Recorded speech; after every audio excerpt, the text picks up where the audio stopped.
Olá, irmãos e irmãs em Cristo. Venho aqui hoje gravar para vocês mais um vídeo do meu canal revelando as profecias da Bíblia. E no vídeo de hoje é a palestra Fé, Vida e Evidências.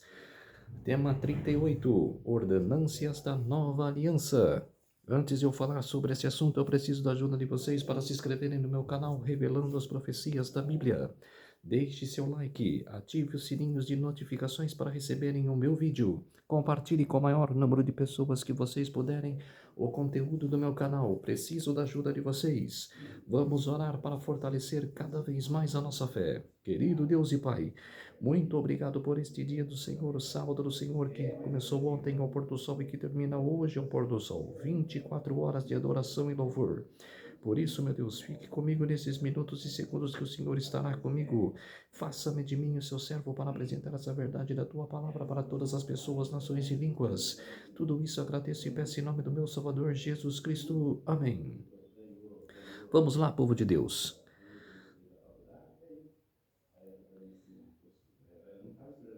Vamos com o tema: que ordenâncias existiam na velha aliança. Tinha aí o sumo sacerdote que estava no lugar santo e que estava no pátio, né? Estava de frente com a pia. Depois o altar de sacrifício, é o terceiro aí. O primeiro, o segundo e o terceiro estavam no lugar santo. Estava no pátio, né? Estava ali no lugar de fora. O lugar santo, que é o quarto, o candelabro, o altar de incenso, que é o sexto, e a mesa com pães, que é o sétimo, estava ao redor ali no lugar santo, que o sumo sacerdote fazia aos sacrifícios, né? Fazia ali a oferta. O oito é santíssimo, que é o lugar santíssimo, né? Que tinha que entrar descalço no lugar santíssimo. No lugar santo até ainda ele poderia entrar com sandálias, mas no lugar santíssimo ele tinha que tirar as sandálias. E tem exemplos na Bíblia, quando Moisés viu a sacerdente, Jesus estava falando com ele e falou para Moisés: tire as sandálias dos pés, que o lugar que está pisando é santo. E na presença de Deus temos que ficar descalço, porque é santo. E também com Josué espiando Jericó, o anjo do Senhor, né, Jesus, visitou ali, apareceu para Josué e falou para ele: o lugar que está pisando é santo. Na presença de Deus temos que ficar descalço. Que ordenâncias existiam na velha aliança? No dia seguinte, João viu a Jesus, que vinha para ele e disse: eis o Cordeiro de Deus que tira o pecado do mundo. Quer dizer, já falou a primeira palavra, a primeira frase. João já disse: eis o Cordeiro de Deus que tira o pecado do mundo. João 1:29. Ordenância ou sacramento? Aí continuando. Porque tendo a lei a sombra dos bens futuros, e não a imagem exata das coisas, nunca, pelo menos sacrifícios que continuamente se oferecem cada ano, podem aperfeiçoar os que eles se achegam, porque é impossível que o sangue de touros e dos bodes tirem os pecados. Hebreus 10, versículos 1 a 4. As três ordenâncias da nova aliança, Mateus 28:19, igual ao batismo. Portanto, ide, fazei discípulos de todas as nações, batizando-os em nome do Pai, do Filho e do Espírito Santo. João 13:14, lava pés. Ora, se eu, Senhor e Mestre, vos lavei os pés, vós deveis também lavar os pés uns aos outros. Quer dizer, Jesus, quando lavou os pés dos discípulos, ele estava mostrando um exemplo de humildade e de ajudar o próximo.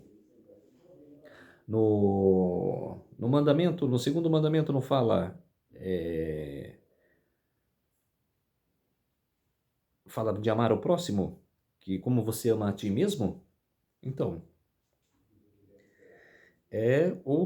no segundo mandamento não, o primeiro mandamento, né? O segundo é não falar as imagens de escultura.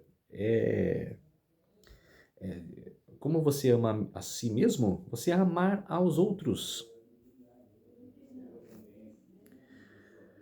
As 3 ordenanças da nova aliança. 1 Coríntios capítulo 11, versos 23 a 25. Porque eu recebi do Senhor o que também vos ensinei, que o Senhor Jesus, na noite em que foi traído, tomou o pão, e tendo dado graças, o partiu e disse: Tomai e comei, isto é meu corpo que é partido por vós. Fazei isto em memória de mim. Semelhantemente também, depois de cear, tomou o cálice, dizendo: Este cálice é o novo testamento no meu sangue. Fazei isto em todas as vezes que beberdes, em memória de mim. As 3 ordenanças da nova aliança. Mateus capítulo 28, verso 19, batismo. João 13, 14, lava-pés. 1 Coríntios capítulo 11, versos 23 a 25, Santa Ceia. No dia seguinte, João viu a Jesus que vinha para ele e disse: Eis o Cordeiro de Deus que tira o pecado do mundo. 1 Coríntios capítulo 11, verso 26. Porque todas as vezes que comerdes este pão e beberdes este cálice, anunciais a morte do Senhor até que venha.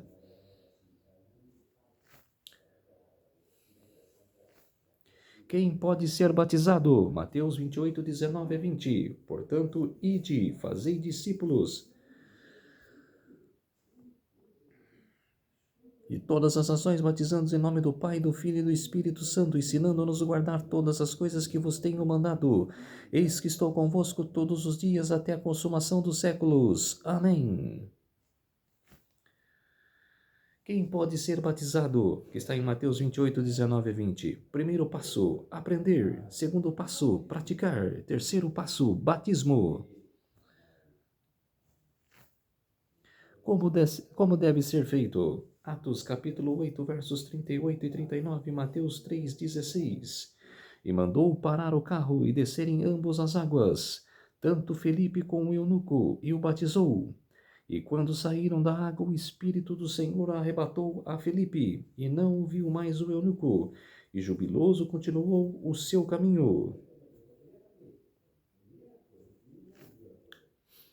Então veio Jesus da Galileia ter com João junto ao Alto Jordão para ser batizado por ele.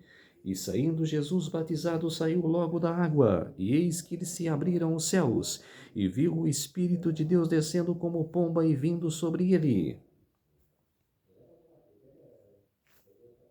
O batismo salva? É a pergunta. Marcos 16, 16, João 11, 25, 1 Pedro capítulo 3, verso 21. Quem crer e for batizado será salvo, mas quem não crer será condenado. Marcos 16, 16.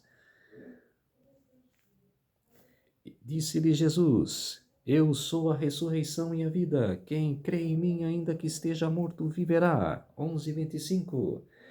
Quer dizer, está claro. É como se diz, batismo salva. Explicou ali que quem crer em Jesus será salvo. E quem não crer será condenado. E disse que ele é a ressurreição e a vida. Quem crê nele, mesmo que morra, viverá. Que é, quando ele vier para a segunda vez, agora na segunda vinda, quem morreu crendo em Jesus, viverá. Que também, como uma verdadeira figura, agora vos salva. O batismo, não do despojamento da imundícia da carne, mas da indagação de uma boa consciência para com Deus, pela ressurreição de Jesus Cristo. 1 Pedro capítulo 3, verso 21. O que simboliza o batismo por água? Romanos 6, versículos 1 a 6. Que diremos, pois? Permaneceremos no pecado para que a graça abunde? De modo nenhum. Nós que estamos mortos para o pecado, como viveremos ainda nele? Ou não sabeis que todos os quantos fomos batizados em Jesus Cristo, como fomos batizados na sua morte? Romanos 6, versículos 1 a 3. Agora os versículos 4 e 5. de sorte que fomos sepultados com ele pelo batismo na morte, para que, como Cristo foi ressuscitado dentre os mortos, pela glória do Pai, assim andemos nós também em novidade de vida. Porque se fomos plantados juntamente com ele na semelhança de sua morte, também o seremos da sua ressurreição. O que simboliza o batismo por água? Romanos 6, versículos 1 a 6. Agora o versículo 6. Sabendo isto que o nosso homem velho com ele, crucificado para que o corpo do pecado seja desfeito, para que não sirvamos mais ao pecado. João 3, 5. Batismo por água é suficiente? Jesus respondeu: na verdade te digo que aquele que não nascer da água do Espírito não pode entrar no reino de Deus. Promessa, Marcos 1, de 8. Eu, em verdade, vos batizado com água, e ele, porém, vos batizará com o Espírito Santo. É uma promessa mesmo. Planos, Atos capítulo 2, verso 38. E disse-lhes Pedro: arrependei-vos e cada um de vós seja batizado em nome de Jesus Cristo para perdão dos pecados, e recebereis o dom do Espírito Santo. Unidade, 1 Coríntios capítulo 12, verso 13. Pois todos nós fomos batizados em um Espírito, formando um corpo, quer judeus, quer gregos, quer servos, quer livres, e todos temos bebido de um Espírito. Batismo. Quem pode ser batizado? Está em Mateus capítulo 28, versos 19 a 20. Marca aí, povo de Deus. Como deve ser feito? Atos capítulo 8, versos 38 e 39. Mateus capítulo 3, verso 16. O batismo salva? Marcos capítulo 16, verso 16. O que simboliza o batismo por água? Romanos capítulo 6, versos 1 a 6. O batismo por água é suficiente? João capítulo 3, verso 5. Promessa, Marcos capítulo 1, verso 8. Plano, Atos capítulo 2, verso 38. E unidade, 1 Coríntios capítulo 12, verso 13. Costume antigo, Gênesis capítulo 18, verso 4. Que se traga já um pouco de água, e lavai os vossos pés, recostai-vos debaixo desta árvore. Quem tinha esta tarefa? 1 Samuel capítulo 25, verso 41. Então ela se levantou e se inclinou com o rosto em terra e disse-lhe: eis que a tua serva se virá de criada para lavar os pés dos criados do meu senhor. João capítulo 13, versos 3 a 7. Jesus, sabendo que o Pai tinha depositado nas suas mãos todas as coisas, e que havia saído de Deus e ia para Deus, levantou-se da ceia, tirou as vestes e, tomando uma toalha, cingiu-se. Depois deitou água numa bacia e começou a lavar os pés dos discípulos. E ao enxugar-lhes com a toalha que está cingido, aproximou-se, pois, de Simão Pedro e lhe disse: Senhor, tu lavas-me os pés a mim? Respondeu Jesus e disse-lhes: o que eu faço não o sabes tu agora, mas tu saberás depois. João capítulo 3, versos 8 a 12. Disse-lhe Pedro: nunca me lavarás os pés. Respondeu-lhe Jesus: se eu não te lavar, não tens parte comigo. Disse-lhe Simão Pedro: Senhor, não só os meus pés, mas também as mãos e a cabeça. Disse-lhe Jesus: aquele que está lavado não necessita de lavar senão os pés, pois no mais todo está limpo. Ora, vós estáis limpos, mas não todos, porque bem sabia que e quem o havia de trair. Por isso disse: nem todos estáis limpos. Depois que lhes lavou os pés e tomou as suas vestes e se assentou outra vez à mesa, disse-lhes: entendeis o que vos tenho feito? Entendeis o que vos tenho feito? Quer dizer, que lavou os pés dos discípulos e falou que nem todos estavam limpos, que era que um ia trair Jesus, que era Judas, que não estava limpo, limpo de espírito. João 13, versículos 13 a 17. Vós me chamais mestre e senhor, e dizes bem, porque eu o sou. Ora, se eu, senhor e mestre, vos lavei os pés, vos deveis também lavar os pés uns aos outros, porque eu vos dei o exemplo, para que como eu vos fiz, façais vós também. Na verdade vos digo, que não é o servo maior do que o seu senhor, nem o enviado maior do que aquele que o enviou. Se sabeis estas coisas, bem-aventurados sois se as fizerdes. Lava-pés, costume antigo, Gênesis capítulo 18, verso 4. Quem tinha essa tarefa? 1 Samuel capítulo 25, verso 41. O que simboliza? João capítulo 13, versos 6 a 15. Renovação do batismo, limpeza e pecado, serviço pelos outros, humildade. Santa Ceia. Quem pode participar? 1 Coríntios capítulo 11, versos 27 a 29. Portanto, qualquer que comer deste pão, ou beber o cálice do Senhor indignamente, será culpado do corpo e do sangue do Senhor. Examine-se, pois, o homem a si mesmo, e assim coma deste pão e beba deste cálice. Porque o que come e bebe indignamente come e bebe para a sua própria condenação, não discernindo o corpo do Senhor. Continuando na Santa Ceia, o exemplo de Cristo proíbe a exclusão da ceia do Senhor. Verdade é que o pecado aberto exclui o culpado. Isto ensina plenamente o Espírito Santo. 1 Coríntios capítulo 5, verso 11. Além disso, porém, ninguém deve julgar. Deus não deixou aos homens que dizer que se apresentará nessas ocasiões, pois quem pode ler o coração? Quem é capaz de distinguir o joio do trigo? Conselhos para a Igreja, na página 305. Ninguém deve se excluir da comunhão por estar presente, talvez alguém que seja indigno. Todo discípulo é chamado a participar publicamente e dar assim testemunho de que aceita a Cristo como seu Salvador pessoal. Conselhos para a Igreja, página 305. Que símbolos existem? 1 Coríntios capítulo 11, versos 23 a 25.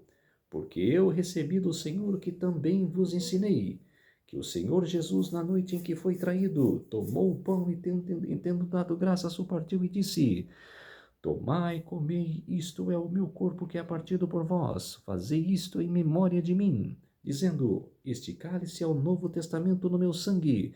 Fazei isto todas as vezes que beberdes em memória de mim.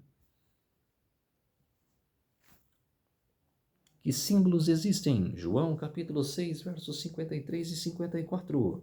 Jesus, pois, lhe disse: na verdade vos digo, que se não comerdes a carne do Filho do Homem, e não beberdes o seu sangue, não tereis vida em vós mesmos. Quem come a minha carne e bebe o meu sangue tem a vida eterna, e eu ressuscitarei no último dia. Que símbolos existem? 1 Coríntios capítulo 11, versos 23 a 25 e João capítulo 6, versos 53 e 54. Pão, carne de Jesus, vinho, sangue de Jesus. Que significam?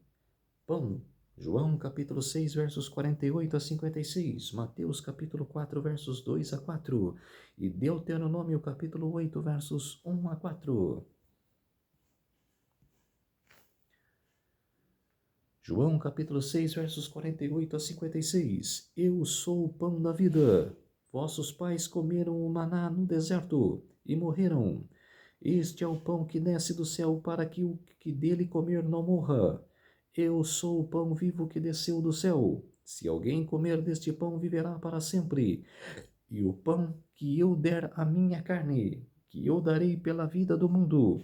Disputavam, pois, os judeus entre si, dizendo: como nos pode dar esta a sua carne a comer? Quer dizer, eles não discerniram o significado disso. porque não estavam em Deus. O seu espírito não estava em comunhão com Deus, e sim pela ganância, pelo dinheiro, pelo poder. Ou não tinham conhecimento, não prestavam atenção no que Jesus falava. Isso porque tinha o Velho Testamento inteiro em mãos. E eles leram, mas não discerniram em sua mente o significado. João 6, 48 a 56. Jesus, pois, lhe disse... Jesus, pois, lhe disse, na verdade vos digo que se não comerdes a carne do Filho do Homem e não beberdes o seu sangue, não tereis a vida em vós mesmos. Quem come a minha carne e bebe o meu sangue tem a vida eterna, e eu ressuscitarei no último dia, porque a minha carne verdadeiramente é comida, e o meu sangue verdadeiramente é bebida.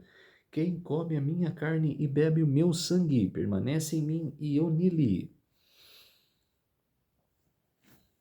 Mateus capítulo 4, versos 2 a 4. E tendo jejuado 40 dias e 40 noites, depois teve fome.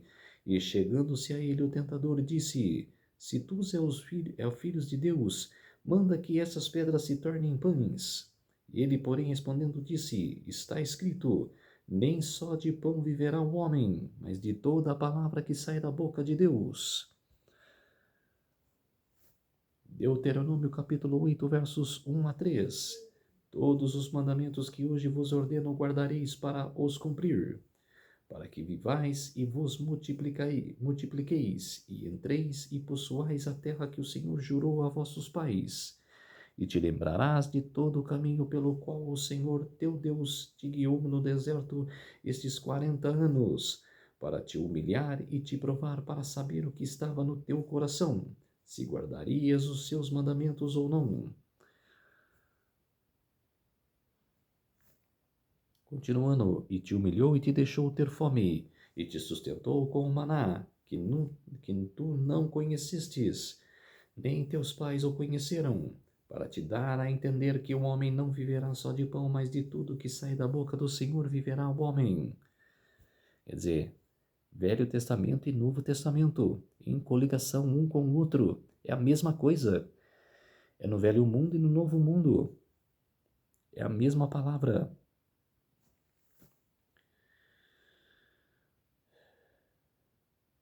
Santa Ceia, que significam pão, João capítulo 6, versos 48 a 56, Mateus capítulo 4, versos 2 a 4, Deuteronômio capítulo 8, versos 1 a 4, vinho, Hebreus capítulo 9, verso 22, Hebreus capítulo 7, verso 27 e Lucas capítulo 22, verso 20. Hebreus 9, 22, e quase todas as coisas segundo a lei se purificam com o sangue, e sem derramamento de sangue não há remissão. Hebreus capítulo 7, versos 26 a 27. Porque nos convinha tal sumo sacerdote, santo e inocente, imaculado, separado dos pecadores, e feito mais sublime que os céus, que não necessita, como sumos sacerdotes, de oferecer cada dia sacrifícios, primeiramente por seus próprios e primeiramente por seus próprios pecados e depois pelos do povo, porque isto fez ele uma vez por todas quando se ofereceu a si mesmo. Lucas capítulo 22, verso 20. Semelhantemente tomou o cálice depois da ceia, dizendo, este é o cálice e é o novo testamento no meu sangue, que é derramado por vós. 1 Coríntios capítulo 11, verso 26. Porque todas as vezes que comerdes deste pão e beberdes deste cálice, anunciais a morte do Senhor que até que venha. No livro Primeiros Escritos, na página 19, ela fala, eu vi uma mesa de pura prata, tinha muitos quilômetros de comprimento, contudo nossos olhares podiam alcançá-la toda. Vi o fruto da árvore da vida, o maná, amêndoas, figos e romãs, uvas e muitas outras espécies de frutas. Pedi a Jesus que me deixasse comer do fruto. Disse ele, agora não, O que comem do fruto deste lugar não mais voltam à terra. Mas dentro em pouco, se fores fiel, não somente comerás do fruto da árvore da vida, mas beberás também da água da fonte. Quer dizer, você viu que ela disse que mesmo o profeta tendo em visão, não pode comer, porque ainda essa é uma promessa que Jesus está fazendo, que Deus está fazendo para todos os que forem salvos, para comer deste fruto e beber da água da fonte em abundância. Mateus 26, 29. E digo-vos que desde agora não beberei deste fruto da videira, até que ele dia em que eu beba novo convosco no reino de meu Pai. Então, povo de Deus, essa foi a palestra Fé, Vida e Evidências, Ordenâncias da Nova Aliança. Vamos orar para fortalecer a nossa fé. Querido Deus e Pai, muito obrigado por esses minutos e segundos que o Senhor esteve comigo. Fez-se de mim o seu servo para apresentar essas verdades para todos os povos, nações e línguas. Tudo isso agradeço e peço em nome do meu Salvador Jesus Cristo. Amém. Então, povo de Deus, se inscreva no meu canal Revelando as Profecias da Bíblia. Deixe seu like, ative os sininhos de notificações para receberem o meu vídeo. Compartilhe com o maior número de pessoas que vocês puderem o conteúdo do meu canal. Preciso da ajuda de vocês. Um feliz sábado a todos e até o próximo vídeo. Tchau!